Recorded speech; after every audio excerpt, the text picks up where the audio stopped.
So, Roots of Empathy is a year-long program, and very simply, it's a trained instructor who's not the classroom teacher.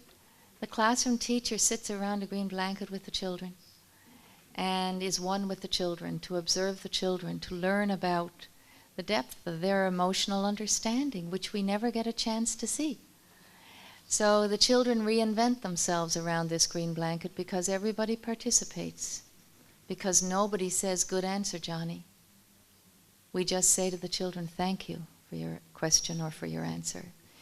The program goes over a 9-month period. There are 27 classes. 9 of these are with the family, the little baby. There's a class before, the week before the family comes, where the children are practicing their predictive skills.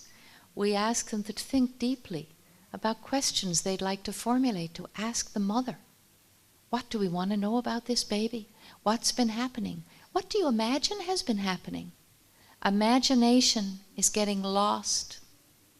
Imagination and creativity are highly prized pieces of each child. So here's a chance for the child to use their creativity and their imagination. We are helping children find their voice.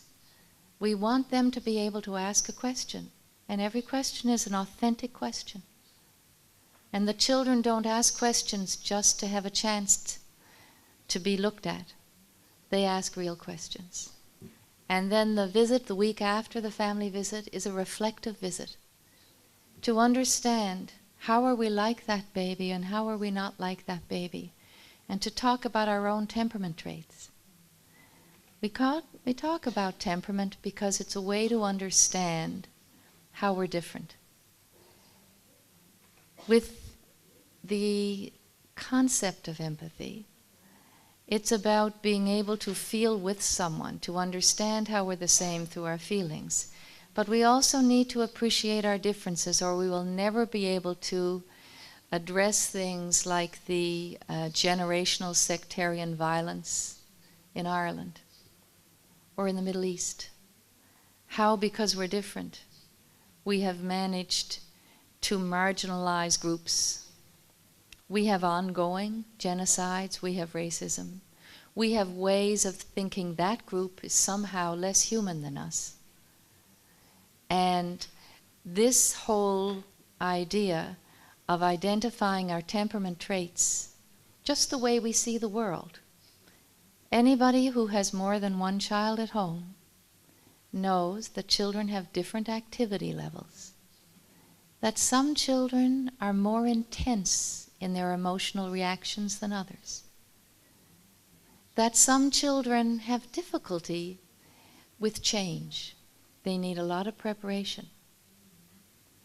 That some children, their first reaction to new experience is to withdraw a little bit and wait to see how others react. And some children are impulsive, and you worry about them because they jump into every new experience without thinking much.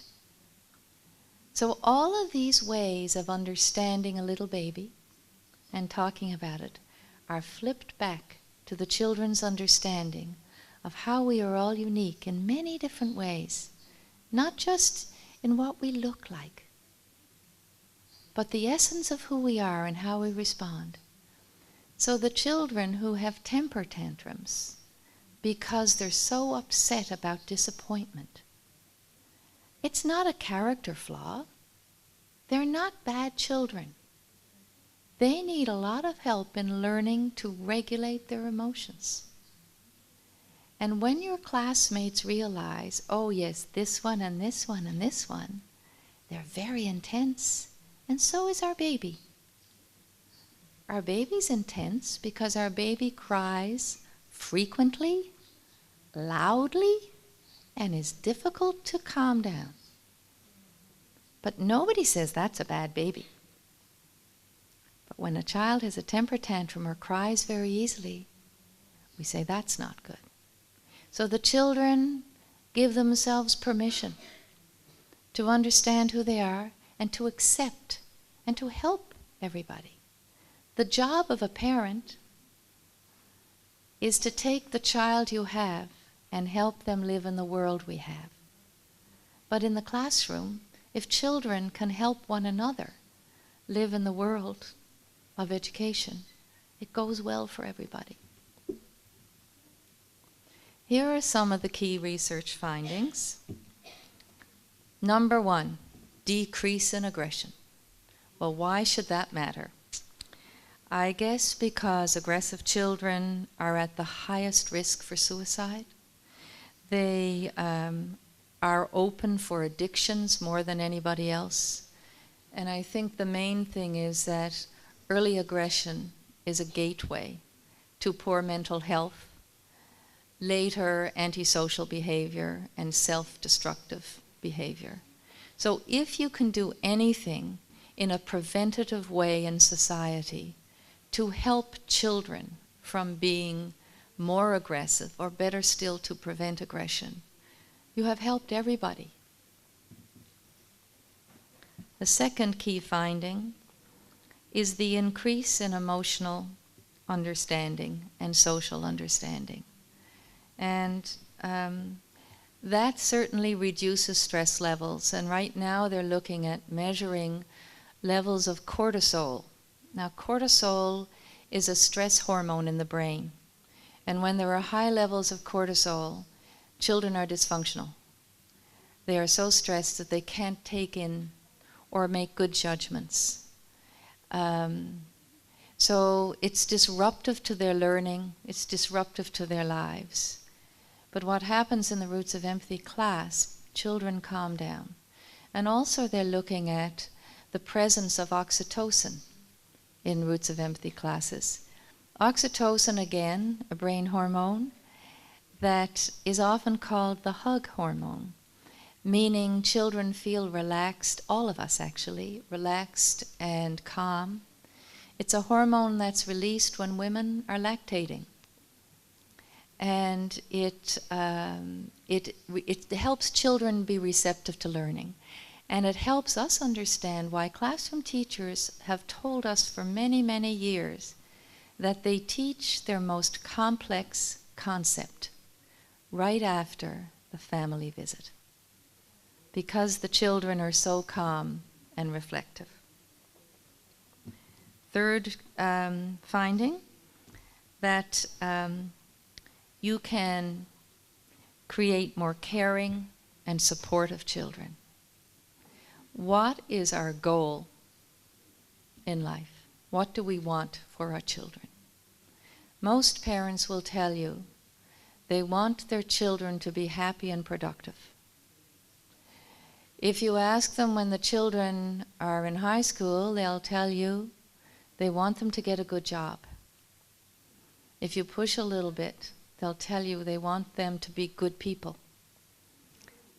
And they want them to do good things. It's interesting that we ask the children in Roots of Empathy at the end of the year, what would you wish for your Roots of Empathy baby when the baby is your age? And we work with children from 5 years old to 12 years old. So it's very interesting what they say. You know how, as a parent, you always want for your children the best of your childhood, and you don't want them to get the worst of your childhood. And the little children in school are no different. They say, I hope our baby never gets asthma. That's the children who have asthma. The children who have been bullied at some time very often say, I hope our baby's never bullied. The children who don't have a daddy will say, I hope our baby has a daddy. The children who struggle at school, they'll say, I hope our baby's smart and good at school. The children who have trouble with sport, they'll say, I hope our baby's a great sports person. They nearly all say, I hope our baby has a good life. They'll nearly always say, I hope our baby's happy. And they'll nearly always say, I hope our baby has friends. Friends are important in school and in life. You need to have someone, as one child told me, who has your back. That you feel you have a confidant.